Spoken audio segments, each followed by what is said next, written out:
الإنسان من علق اقرأ وربك الأكرم الذي علم بالقلم صدق اللہ العظیم۔ محترم بزرگوں، عزیزوں، دوستوں، اللہ تبارک و تعالی نے قرآن مقدس کو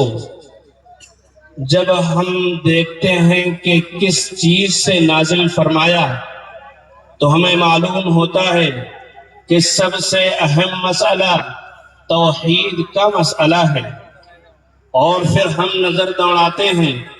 تو پھر ہمیں معلوم ہوتا ہے کہ اس کے بعد اگر کوئی اہم مسئلہ ہے تو وہ رسالت کا مسئلہ ہے، یعنی اللہ تبارک و تعالیٰ کے نبی حضرت محمد مصطفیٰ صلی اللہ علیہ وسلم پر ایمان کا مسئلہ ہے۔ اس کے بعد اگر کوئی چیز آتی ہے تو پھر وہ آخرت پر ایمان کا مسئلہ ہے۔ یہ تین چیزیں ایسی مسلم اور مجمع علیہ ہیں، اگر ان میں سے کسی میں انکار تو دور، اگر کسی کو شک بھی پیدا ہو جائے تو پھر وہ ایمان والا نہیں ہو سکتا۔ لیکن اللہ تبارک و تعالیٰ نے جب جبرائیل علیہ السلام کو پہلی وحی لے کر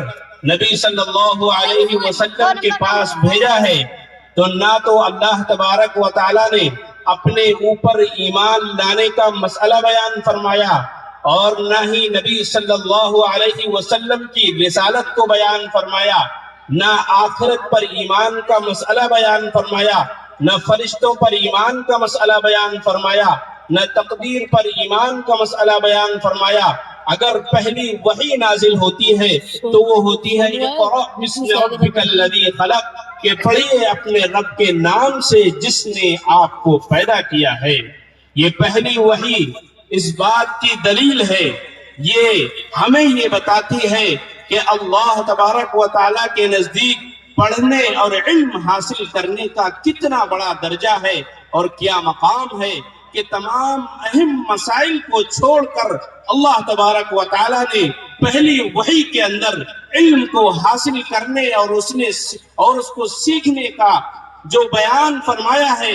وہ یہی بتاتا ہے کہ علم سے بڑی کوئی دولت نہیں ہے۔ جس نے علم کو نہیں سیکھا اس کا ایمان بھی مکمل نہیں ہو سکتا۔ اس لیے اللہ کے نبی صلی اللہ علیہ وسلم پر سب سے پہلی وحی جبرائیل علیہ السلام علم کے بارے میں لے کر آئے،